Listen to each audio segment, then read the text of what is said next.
Ассалаумағалейкум, құрметті қыздар, ханымдар, сіздермен бірге мен Ақмарал. Бүгін біз оңай құрақ тігетін боламыз. Бізге керек мата, поплин матасы керек, ХБ мата керек. Қандай мата бар сіздерде, сол матаны қолдансаңыздар болады. Мен турецкий поплин матасын алдым.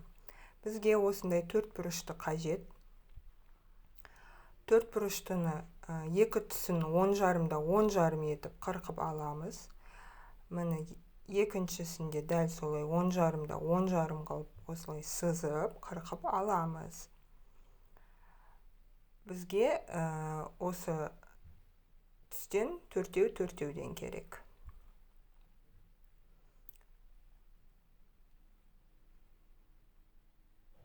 Міне мен қырқып алдым. 10,5-да 10,5, 10,5-да 10,5, төртеу.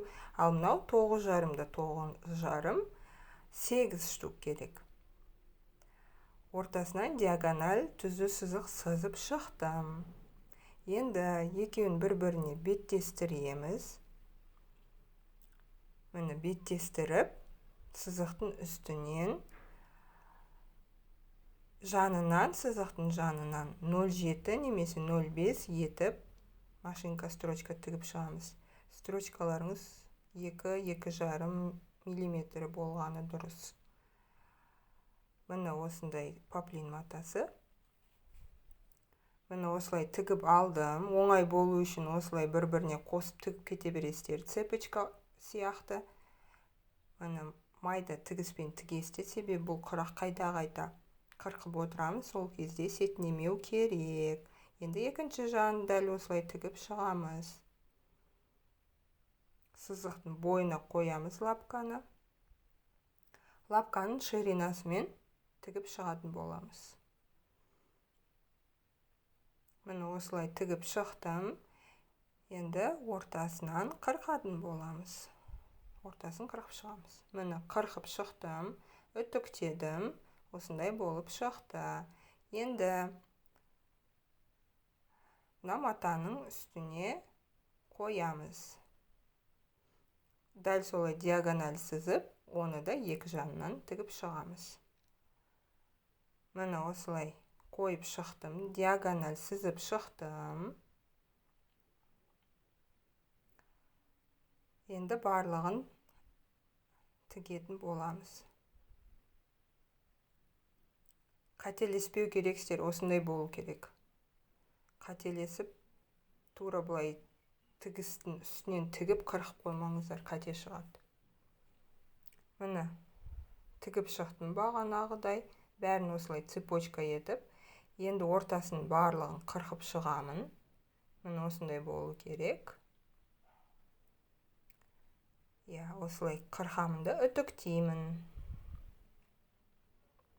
Міне қырқып үтіктеп, бұрыштарының түзілеп қырқып шықтым. Енді бізде бұл 8,5-да 8,5 болып шықты. Бір-біріне зеркальный шықты. Осылай қойып шығасыздар бір-біріне зеркальныйды. Енді бір-біріне қосамыз. Бір түрін алып, бір узор шығарамыз, екінші түрін алып, екінші узор шығарамыз. Мынау бір түрі, бірінші түрін көрсетемін сіздерге. Осылай айналдырып қоя бересіздер, неше түрлі узор шыға береді. Өз фантазияларыңызға байланысты. Осылай қойып шығамыз.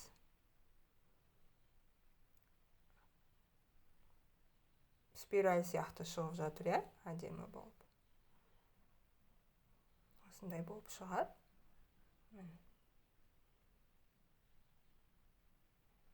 Енді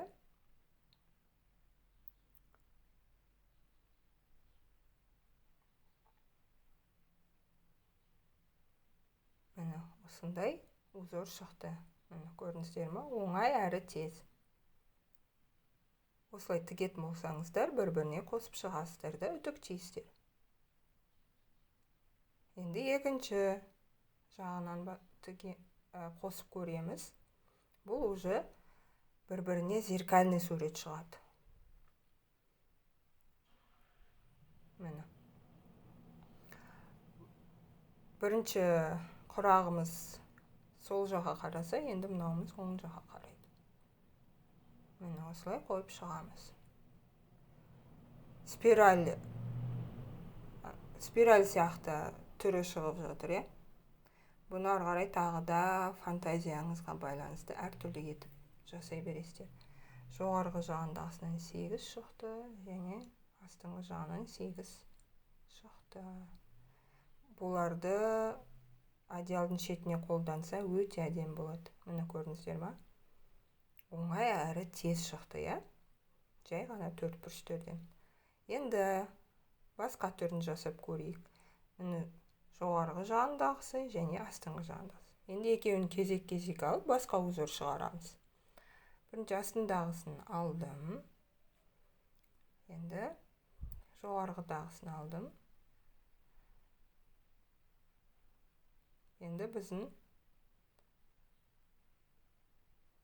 ромбик сияқты осындай шығып жатыр, е? Бір жоғарғысыдан, бір астыңғысыдан алып, бір-біріне қосып жатырмыз. Сол кезде осындай басқаша түрі шығады. Міне көрдіңіздер ма? Бағана бір жаққа қарай қараған еді, енді екі жаққа қарап жатыр. Тағы бір түрін көрсетемін. Осылай айналдырып отырып неше түрлі түрін шығара бересіздер. Оңай құрақ дегені сондықтан. Енді 3 бұрыштар шықты. Осылай қойып шығамыз. Жай ғана айналдыра береміз. Әртүрлі құрақ бола береді. Бастысы сіз матаңызды түзу қырқып линейкамен сызып, одан кейін түзу қырықсаңыз, сіздің құрағыңызда түп-түзу шығады. Міне бір-біріне қосатын болсаңыздар, осылай қосып аласыздар. Міне енді үлкен ромбик шықты.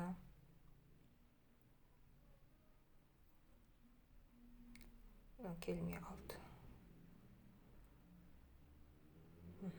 Осылай. Енді үлкен ромбик шықты. Түстерін әртүрлі қылып ала бересіздер. Менде бар түсі осы болды.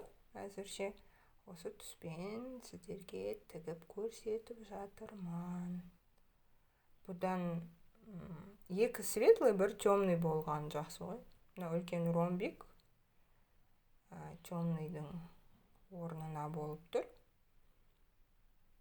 Осылай әртүрлі түстерден алып тіге бересіздер. Түске де байланысты құрақтар әдемі болуы. Міне көрдіңіздер ме? Осындай болды. Енді сіздерге басқаша түрін, міне стрелка сияқты түрі шығады. Көрдіңіздер ме? Жай ғана 2-4 бұрыштарымызды ауыстырамыз да, одан уже басқа узор шығады.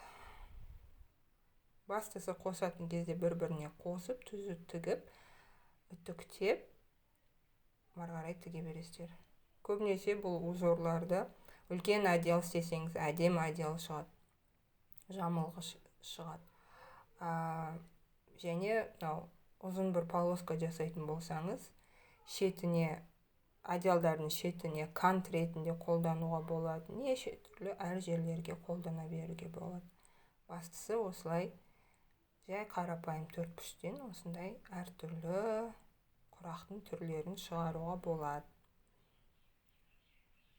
Тағы да бір түрін көрсетейін.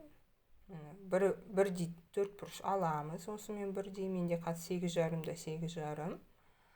Бірдей, бірақ түсі басқа етіп, ортасын қырқып алдым. Енді бізге осындай тағы да құрақтың басқа түрі шығады. Осылай қойып шығамыз. Бұны да айналдырып қоя берсеңіздер, әртүрлі узор шыға береді. Осылай қоямыз. Мына жағында қоямыз. Көрдіңіздер ма? Уже басқаша құрақтың түрі шығып жатыр.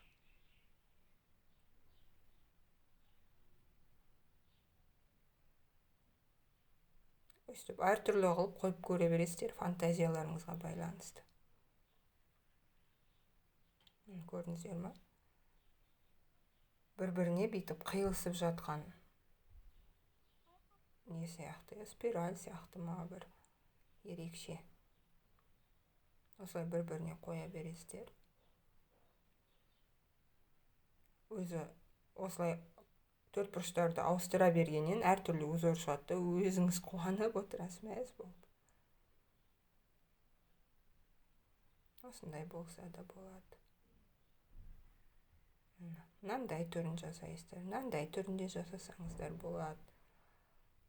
Вот осындай әдемі оңай құрақ шықты. Бір-біріне тігесіздер, үтіктейсіздер. Үлкен жапқыш, көрпеше, әртүрлі нәрсе тіге бересіздер. Сау болыңыздар.